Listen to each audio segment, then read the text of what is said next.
Hello. On behalf of the judging panel put together by ADEA for the Abbott Freestyle Libre case study competition, I'd like to bring some helpful hints and tips on how to put together a successful case study submission for next year's competition. Bear in mind that the principles I'll include here focus particularly on the annual Freestyle Libre competition, which is sponsored by Abbott Diabetes Care. So, how often have you sat in a conference and thought, I can do that, or I've got a great idea that would work well with that? It's wonderful to be able to share your work and ideas and successes with the wider diabetes education profession. It's great to be an active participant, not to just sit back, watch from the sidelines and be passive.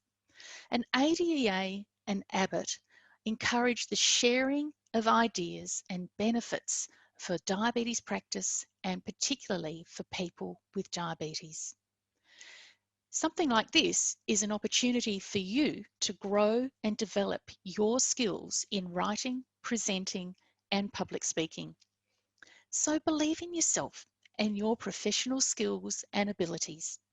And remember that the audience like to hear new voices and new ideas, and it's a chance for you to be a positive role model for the next generation. Yes, it is scary, but yes, you do have something important to say and share with your colleagues. Sharing your experiences enables other people to get ideas for trying something new in their practice, and especially benefits people with diabetes that we all work with. And there are prizes to be won. So thinking now, right now, about the work that you are currently doing and how that might convert to a case study ready for next year. The planning process takes time, and particularly because it's important to get outcomes that can demonstrate how things have changed for this person with diabetes. Remember to get permission from your client too. And choosing the right client is an important component. Somebody who has benefited in a positive way from using the Freestyle Libre technology and is part of your practice, whether it be a clinic or private practice. Something that's innovative, interesting, and unique that will connect with people who will read and hear about it. Needs to fit the criteria too, but be careful about overly complex situations. There's only 1,000 words for this case study. So if you choose a client who's really complex in so many ways, it will be very difficult to do that person and their situation justice in a limited number of words. Your submission can be by yourself, or it could be part of a team, and the multidisciplinary team is a great way to think about it. Think about what you've read before or heard before, and did that or did it not resonate with you as being exciting, interesting, and worth hearing about? You can access previous case studies and read them from previous years. And that's often a great idea to think, give you a bit of a setting for what's expected too. Check the guidelines and the information that's provided about this case study competition. There are specific requirements, and those small details are really important to be met. They're the things that the judges will be looking at. Read through those things numerous times to make sure that you don't miss things, and especially take note of the submission date so that you can work backwards in your diary. When you're writing your case study, it might take a number of drafts to do it.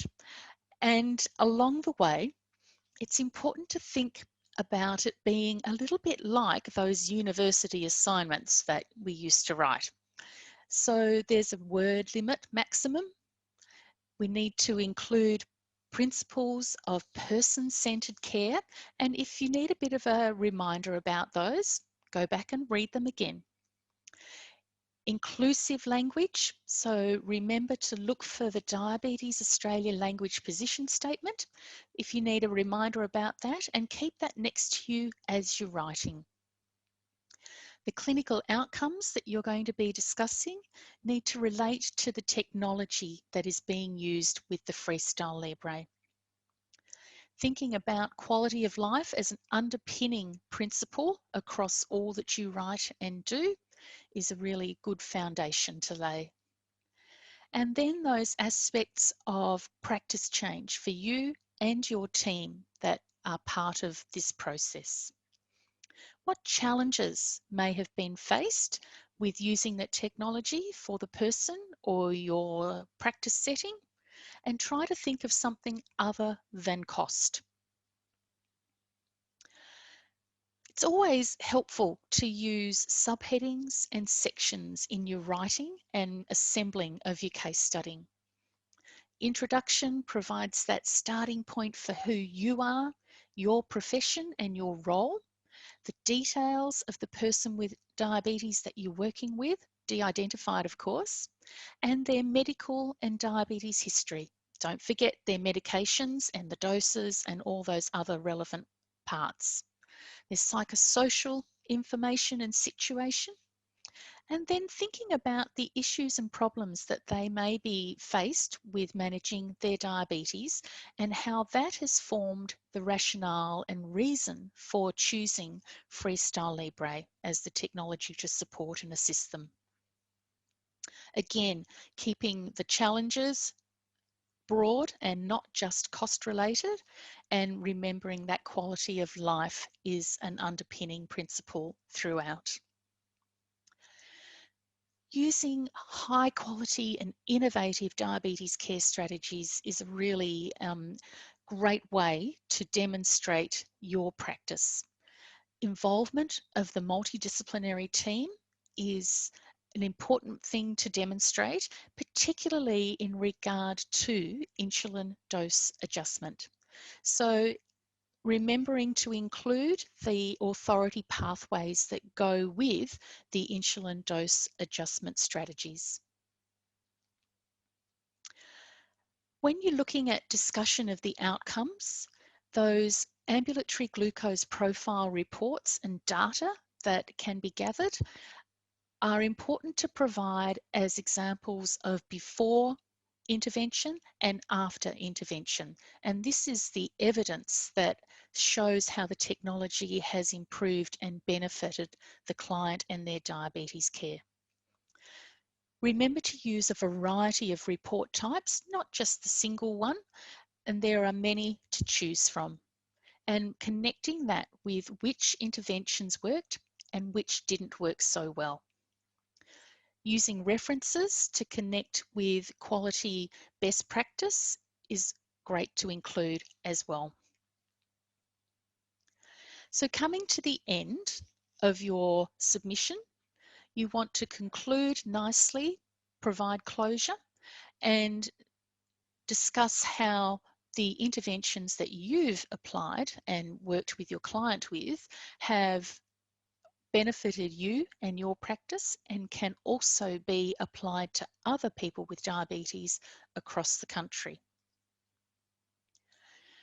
Using references is a very helpful way to provide an academic slant and evidence to connect with that best practice care, using the Vancouver style for this purpose, and ideally they should be less than 5 years old.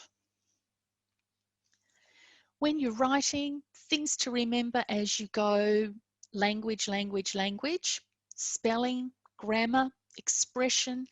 If you can't be sure, ask someone to help proofread it for you. Making your presentation look good on the page makes for a really good first impression for those people who are going to be reading it, and it makes it easy for the assessors to read and navigate your submission. We find it's a good and helpful idea to include the AGP data report images within the text of your case discussion rather than as an appendix. Send it in online as instructed, and we absolutely recommend using PDF before you send it in to stabilise the images and formatting so nothing gets skew-whiffed along the way. Remember to name your documents appropriately so that it's easy for the assessors to navigate and find things.